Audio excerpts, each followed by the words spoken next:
महर्षि लोमश शकट भंजन।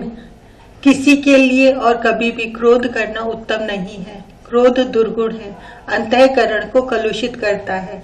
यह अविद्या का कार्य अपने आवेश के समय मुझसे महर्षि की भी सद्बुद्धि को सुप्त कर देता है। शाप देने से तप का नाश हो जाता है, इसकी मुझे चिंता नहीं है, क्योंकि तप का परम फल स्वर्ग अथवा सिद्धि मुझे लेना नहीं। तप मेरा स्वभाव है और उसके लिए मेरे समीप अनंत काल है। किंतु कोई अज्ञानी अबल जीव अपने कारण दुखी हो गया, यह क्लेशांतर को अशांत बनाए बिना कैसे रहेगा। दैत्यराज हिरण्याक्ष का पुत्र उत्कच बहुत स्थूलकाय था और उसे अपने इस सुपुष्ट महाकाय होने का अहंकार भी बहुत था। बात चाक्षुष मनवंतर के प्रारंभ की है, किंतु मेरे लिए तो कल्पों का ही काल क्षणों के समान है। मनवंतरों की गणना मैं कहाँ कर पाता हूँ। उत्कच मेरे आश्रम में आ गया और मदांत होकर उसने आश्रम वृक्षों से अपना शरीर रगड़ना प्रारंभ किया। उसे देह कंडू दूर करने के लिए वन में कहीं वृक्ष ही नहीं मिले। मेरे आश्रम के बहुत से वृक्ष उसने गिरा दिए शरीर रगड़कर। इन वृक्षों को मैंने लगाया था, सींचा था, स्नेह पूर्वक पाला था। इनसे अवश्य मुझे राग हो गया था, तभी तो इनके गिराए जाने से मुझे रोष आ गया। मैंने शाप दे दिया, दुर्बुद्धि, देह का तुझे इतना गर्व हो गया है, देह रहित हो जा। राग रोष दोनों दौर्बल्य है और दुख देते हैं। वह बेचारा दैत्य तो तत्काल मेरे पदों में गिरकर रुदन करने लगा, किंतु अब शाप तो मैं दे चुका था।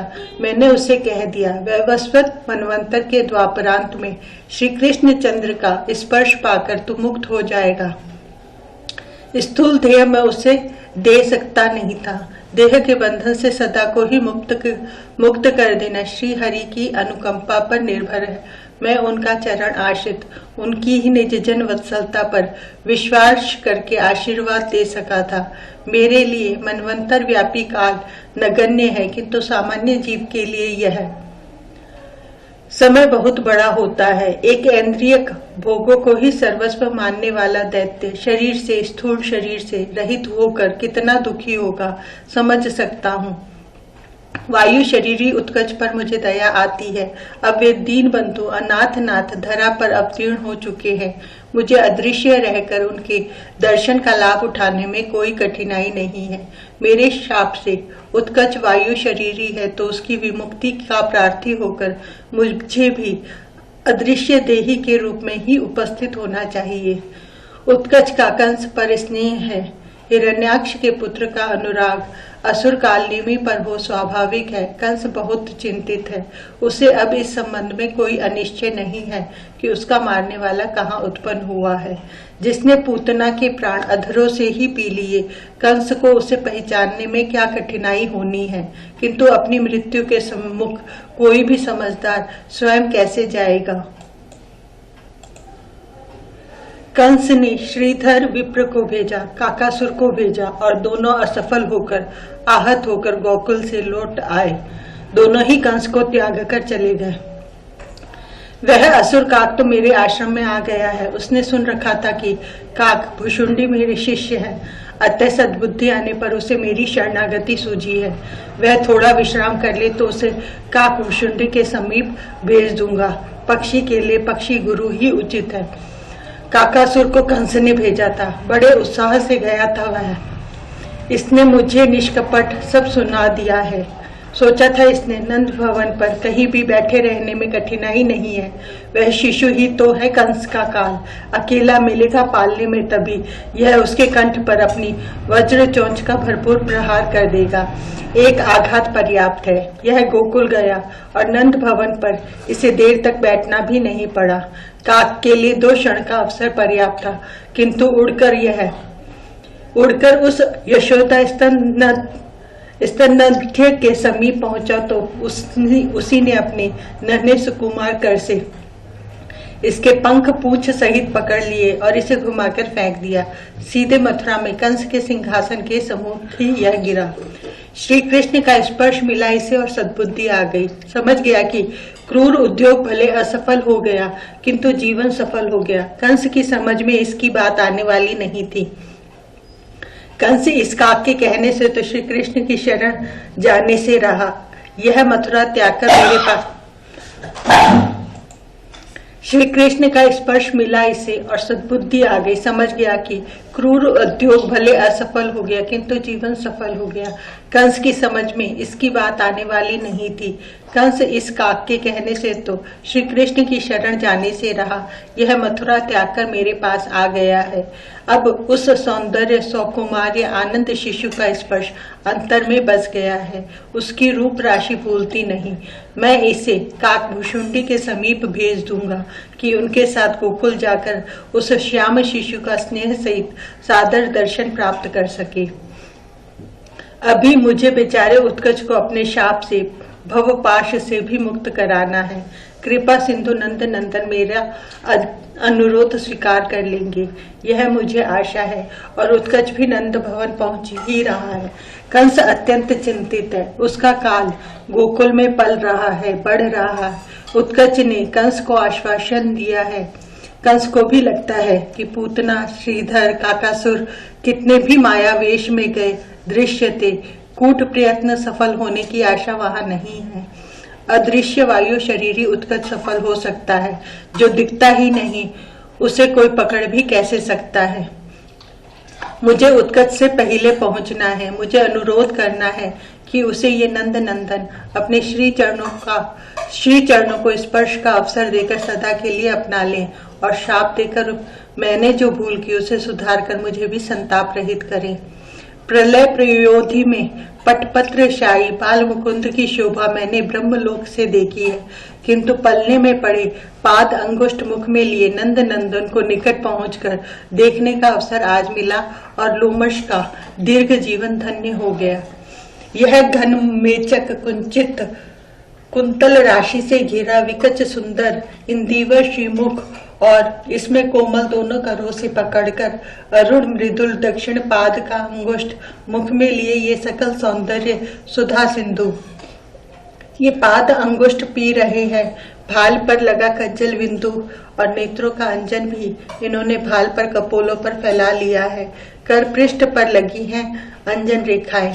अब इनके करों से चरण छूट गया है और पादांगुष्ठ मुख से पृथक हो गया है। ये रोने लगे हैं, विशुद्ध आनंद घन रो रहे हैं। निखिल लोक आश्रय को संभवतः अब मातृ अंक का आश्रय चाहिए और मातृ स्तन पान को रो रहे हैं। ये कोई उठाता नहीं, गोपियों का कोई दोष नहीं। इनकी यह रुदन छवि भी ऐसी है कि वे सब मुक्त देख रही हैं और ये है कि करों को हिलाते, चरणों को उछालते रो रहे हैं, रोते जा रहे हैं। कोई नहीं सुनती, कोई नहीं उठाती, सब तो मुग्ध नेत्र देख रही हैं और ये रोते रोते पलने में नीचे सरकते जा रहे हैं। दोनों माताएं समीप नहीं हैं।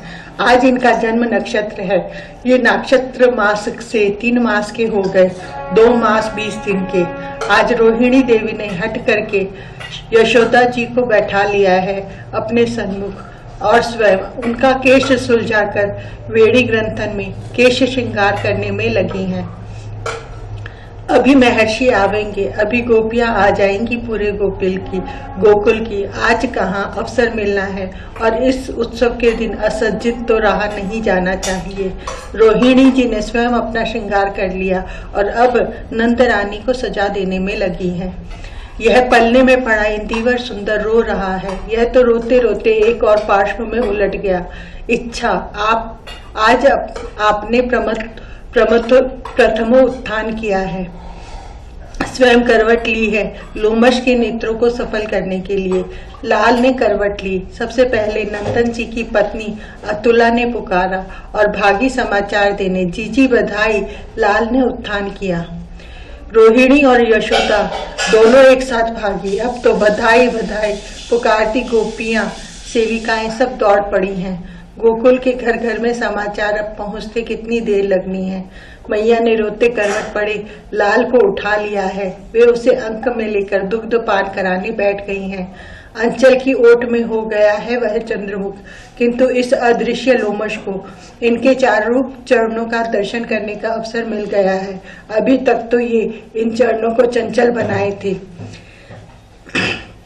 ये मृदुल अरुण नन्हे श्री चरण इनमें यह ऊर्ध्व रेखा और यह अंकुश, ध्वज, कमल, मीन, कल्प वृक्ष, अष्टकोण, षटकोण यंत्र, प्रभु इन रेखाओं में लोमश का मन भ्रमर घूमता रहे। यही विश्राम करे मेरा चित्त इन्हीं पद्म आरूढ़ पदों में। ब्रजराज को, विप्रमंडल को साथ लिए महर्षि शांडिल्य आ रही है। मुझे गगन में कुछ ऊपर जाना चाहिए। इन महर्षियों के दृगों से मेरी अदृश्यता छिपी नहीं रहेगी और किंतु नहीं, मैं इनमें मिलकर प्रकट होकर अब आनंद पूर्वक सामगान कर सकता हूँ, स्वस्ति पाठ कर सकता हूँ। सबकी दृष्टि तो इन शोभा सिंधु नंद नंदन में लगी है। सबके मन प्राण तो इन आकर्षण के अधिष्ठाता ने अपने में खींच लिया है। इस समय किसी दूसरे की ओर देखने पहचानने का अवकाश है। यह योग सिद्ध मधुमंगल ये हम सबके सम्मान्य है। ये नंद तनय के नित्य सखा, इनका वह कैसे देखा जा सकता है। सृष्टिकर्ता के प्रथम पुत्र चतुष्टय भी तो बालक ही रहते हैं। आज ये आ गए हैं हम ब्राह्मणों के साथ और मैं स्वीकार करता हूँ कि इनका परम शुद्ध सस्वर श्रुति पाठ हम सब भले दोहरा ले। स्वर का यह सौष्ठव हम सभी के लिए केवल स्पृहा करने की वस्तु है। मैं अपने सखा को स्नान कराऊंगा, यह उनका स्वत्वानुरोध है। और दक्षिणा का लोभ तो मुझ अनिकेत के मन में जाग उठा है। यह इन यशोदानंदन के संस्कार की दक्षिणा मिलेगी। यह सौभाग्य कौन छोड़ेगा। सहस्र शीर्षा पुरुष है, सहस्राक्ष है, सहस्रपाद। मुझे यह पुरुष सुक्त प्रतिपादित परम पुरुष प्रत्यक्ष हो रहे हैं। ये नन्हे नंदलाल और यही सहस्र शीर्षा, परंतु मुझे इनके इस अभिषेक में अप्रमत्त मंत्र पाठ करना है। अतसी कुसुम कलेवर में महर्षि शांडिल्य ने ब्रजराज के करों से गोमय लगवाया है और मधुमंगल जी अब स्वर्ण कलश उठाकर गोमूत्राभिषेक करने लगे हैं। मैं मैया यशोदा का वात्सल्य देख सकता हूँ। मधुमंगल को भी मना करने जा रही थी, किंतु हम सबके मंत्र पाठ से वे समझ गई हैं कि यह मधुमंगल का केवल चापल्य नहीं है। गोमूत्र श्यामल श्री अंगों में अपने करों से गोरज लगाने का सौभाग्य मुझे नहीं मिलता यदि मैं समय पर महर्षि शांडिल्य के अनुगामियों में मिल न गया होता। अब नंद नंदन की ये अग्रज आ गए हैं। इन अनंत ने स्वयं अपने स्वर्ण गौर श्री अंग पर धूलि डाल ली है।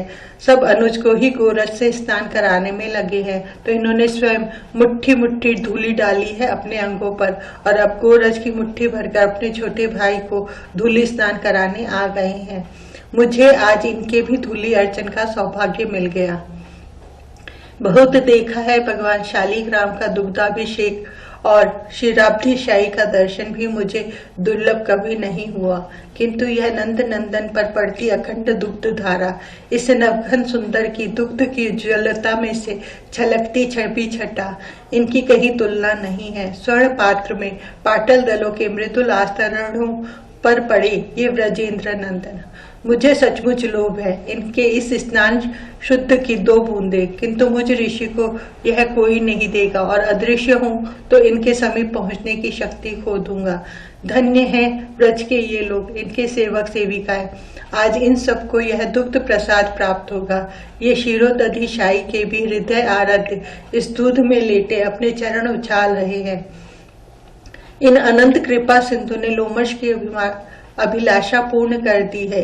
इनके चंचल चरणों से उछलकर पड़ी ये दूध की बूंदे मेरे करों पर, अब ये मेरा स्वत्व है।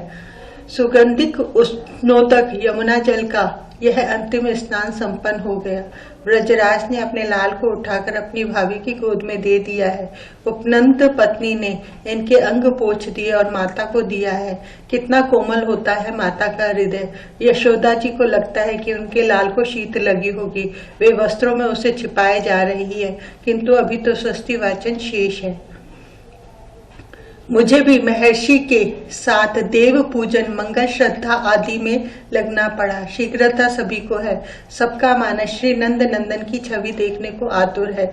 सुर पूजन आदि समाप्त करके ही तो स्वस्ति वाचन के समय पुनः वह सौंदर्य राशि नेत्रों के सन्मुख आवेगी।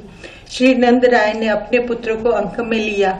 हम सब कुशाग्र से नन्हे सीकर डालकर उसके अंग की शोभा को सदा सदा के लिए हृदय में रख लेना चाहते हैं। स्वस्ति नो इंद्रो वृद्धश्रवा स्वस्ति नो पूषा विश्ववेदाः। अपार दक्षिणा, गाय, स्वर्ण एवं रत्न राशि। किंतु मुझे क्या करना है इस सब का? मुझे वे 2 दुग्ध बिंदु मिल गए हैं, अब मुझे अदृश्य हो जाना चाहिए, अन्यथा महर्षि के साथ यहाँ से विदा होना पड़ेगा। ब्रजराज ने अपने तनय को माता की गोद में दे दिया है। अब ये मातृ स्तनों में लगते ही सो गए हैं। यशोदा जी इधर उधर देखने लगी हैं। आज नंद भवन गोपियों से भरा है, अपने निद्रित लाल को भी कहाँ सुलावे। गोपियां आ रही हैं, गाती हुई, रंग बिरंगे वस्त्रों में सुसज्जिता, सर्वाभरण भूषिता गोपियां करों में उपहार लिए अनेक प्रकार के गीत गाती हुई आ रही हैं। कितने वस्त्र खिलौने ला रही हैं ये। माता को अपने शिशु को सुलाने योग्य स्थान मिल गया है। गोपों ने आंगन में खूब बड़ा झगड़ा खड़ा कर दिया है। आज के उत्सव के लिए लगभग पूरा गृह खाली किया गया। घर के दूध, दधी, नवनीत, घृत, तैल आदि के सब पात्र इस छकड़े पर सजा दिए गए हैं। यशोदा ने पलने को छकड़े के नीचे रख दिया है और दाऊ, ऋषभ, विशाल, अर्जुन जैसे बालक छकड़े के पास आ बैठे हैं। यशोदा जी ने ठीक सोचा है कि उनका शिशु यहाँ ठीक सो रख सकेगा। उनको गोपियों के सत्कार में लगना है। बालक तो अपने इन नित्य सखा को छोड़कर कहीं जाते नहीं, ये यहाँ रहेंगे, हम इसे झुलाएंगे। बालकों ने बड़े आग्रह से कहा, यह जागेगा तो तुमको बुला लेंगे। यशोदा जी ने बालकों को समझाया, सिखाया है कि पालना अधिक वेग पूर्वक वे ना हिलावे। अपने शिशु को थपकाकर वे चली गई। अच्छा उत्कच आ गया। यह बेचारा दैत्य मुझ अदृश्य को नहीं देख सकता, किंतु मैं भी तो इसे यहाँ आकर भूल ही गया था। यह वायु शरीर अपने लिए स्थान ही नहीं पाता है। इन शिशु बने सर्वेश्वरेश्वर को स्पर्श करने का साहस नहीं है दैत्य में। इसका भय उचित है। इस चिदघन वपु को स्पर्श करके आसुरता निश्चय ही मिट जाएगी। पूतना ने जो भूल की, दैत्यराज हिरण्याक्ष का पुत्र वही भूल नहीं कर सकता। उत्कच शकट में आविष्ट हो गया है। अब यह शकटासुर है। अपवित्र कर दिया इसने शकट पर रखे सब भांडों और उनके पदार्थों को। ये दैत्य स्पर्श दूषित पदार्थ क्या अब किसी भी गोप के उपयोग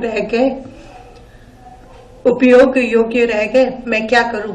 मैं सूचना दूं किसी को? वायु शरीर उत्कच किसी को भी दिख नहीं सकता। मैं उत्कच के उद्धार की प्रार्थना करने आया हूँ, किंतु ये सर्वसमर्थ तो शिशु बने शयन का नाट्य कर रहे हैं। इन चिन्मय को कहीं निद्रा का तमस स्पर्श करता है, किंतु इन कृपा सिंधु ने क्या अदृश्य लोमश की अव्यक्त हृदयवाणी सुन नहीं ली है? मुझे इनकी कृपा की प्रतीक्षा करनी चाहिए। मेरी प्रार्थना शब्दों में आने से पूर्व ही सुन ली है इन दया सिंधु ने।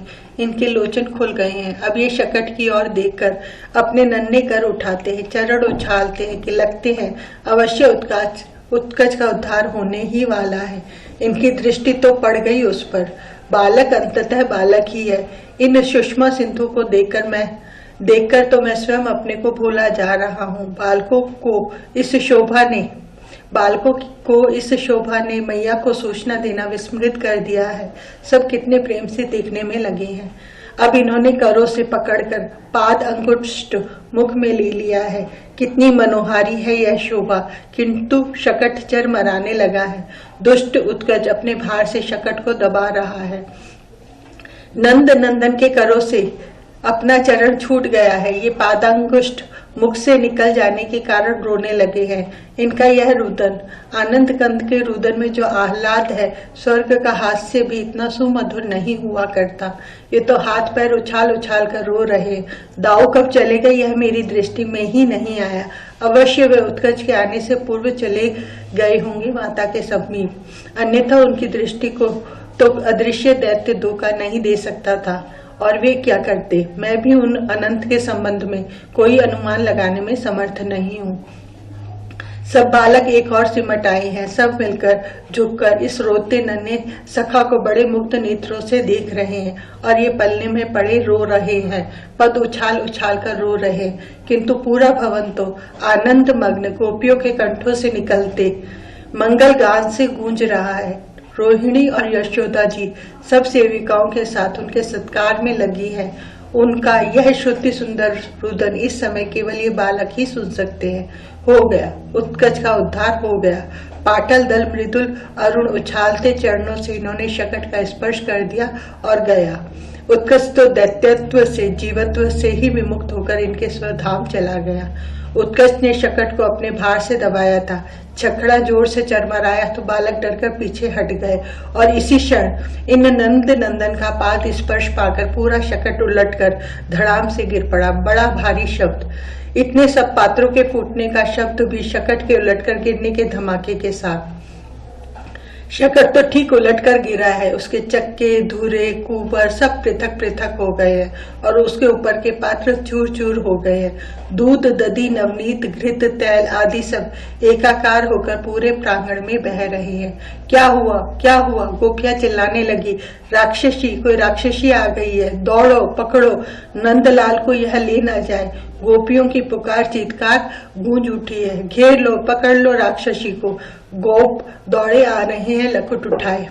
मेरा लाल, यशोदा जी व्याकुल होकर दौड़े किंतु गिर गई हैं, भय के आधिक्य से मूर्छित हो गई हैं। लाल सकुशल है। ये रोहिणी जी दौड़ने में भी सबसे आगे आ गई। इन्होंने उठा लिया है पल्ले में से नंद नंदन को। पलना तो शकट में बंदी रज्जू के खुल जाने से सीधा ही गिरा है। लगता है अपने शिशु को सस्नेह देखने में यशोदा जी की करों से ग्रंथि सुदृढ़ नहीं लगी थी। तनिक झटके में खुल गई और पल्ले को कुछ अंगुल ऊपर ही तो भूमि से रखा गया था। पल्ले को तो तनिक भी झटका नहीं लगा प्रतीत होता। नीलमणि सकुशल है। रोहिणी जी ने लाकर यशोदा जी के समीप उनके अंक में धर दिया है शिशु को और ये परम धन्यानंद गृहिणी अब बड़े आश्चर्य से अतिशय सावधानी से अपने शिशु का एक एक अंग देखने में लगी है। बच्चा डर गया है। उपनंद पत्नी ठीक कहती है अपनी समझ से, सब यही समझती हैं, किंतु ये लीला मैं पहले से रो रहे थे। शुद्धातुर है, मैया ने इन्हें अंचल की ओट में कर लिया है। अब माता के स्तनों में से मुख लगाकर ये चुप हुए हैं।